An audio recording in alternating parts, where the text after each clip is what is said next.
केंद्र सरकार द्वारा पारित किए गए तीनों कृषि कानूनों पर पेट्रोलियम पदार्थों पर बढ़ाई गई कीमतों को जीएसटी के दायरे में लाने के लिए भारतीय कम्युनिस्ट पार्टी के पदाधिकारियों ने राष्ट्रपति के नाम संबोधित ज्ञापन एसीएम को सौंपा है। इसके अलावा उन्होंने श्रम कानूनों में किए गए प्रतिगामी परिवर्तनों पर भी रोक लगाने की मांग की है।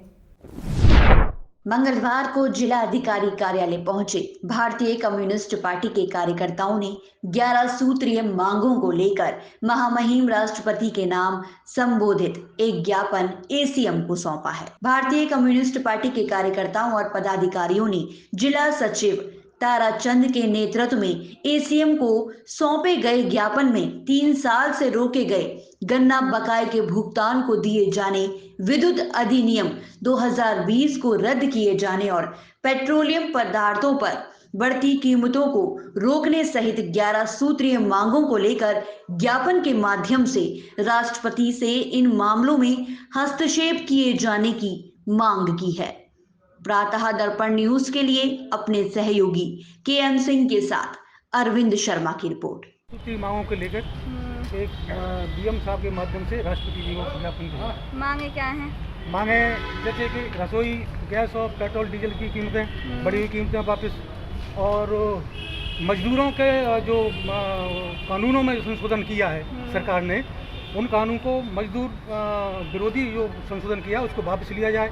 किसानों की जो वहाँ पर दिल्ली में वो लगा हुआ है मतलब धरना, उस धरने को रोकने के लिए तमाम सरकार ने इंतजाम किए हैं, उन इंतजाम को वापस लिया जाए। तमाम रुकावट डाली गई है उनमें।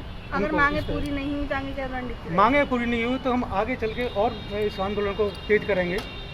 और अब रसोई गैस पेट्रोल डीजल की कीमतों के बारे में बताया जाए तो पहले $134 का कच्चा तेल था, तब पेट्रोल की कीमत 62 और 65 रुपये थी। और आज सरकार का कहना है पेट्रोल डीजल की कीमत बढ़ाने से देश की वृद्धि होगी, राष्ट्रवादी की होगी। सरकार का नहीं, पहले क्या देश नहीं था कि राष्ट्र नहीं था? पहले भी लोग थे, तो पहले क्या बात थी? अब क्या बात है? आज $62 प्रति डॉलर का रेट है कच्चे तेल का। आज पेट्रोल की कीमत 100 रुपये छू रही है। तो ये सारी चीज़ें मतलब जो हैं इन्हीं सब संबंधों के बारे में, इन मांगों को लेकर हम यहाँ आए हैं। क्या नाम है सर आपका? मेरा नाम पूरन सिंह है। ये मोदी जी अच्छे दिनों का वादा करके युवाओं को 2 करोड़ हर साल रोजगार देने का वादा करके और किसानों की आय दूनी करने, महंगाई को 100 दिन में ख़त्म करने का वादा करके सत्ता में आए थे।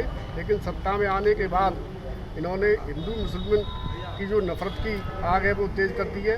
इनके बीजेपी आईटी सेल और इनके जो नेता हैं वो भड़काऊ भाषण देते हैं। लेकिन न तो महंगाई कम हुई है, डीजल और पेट्रोल की कीमतों में इतनी बेतहाशा वृद्धि 100 पार कर गई है जबकि पहले ये लोग जब कांग्रेस के ज़माने में 70 पहुँच जाती थी पेट्रोल और डीजल की कीमतें, तो ये गैस के सिलेंडर लेके और तमाम ये आंदोलन करते थे। स्मृति ईरानी जी चूड़ियाँ भेजती थी जो प्रधानमंत्री को।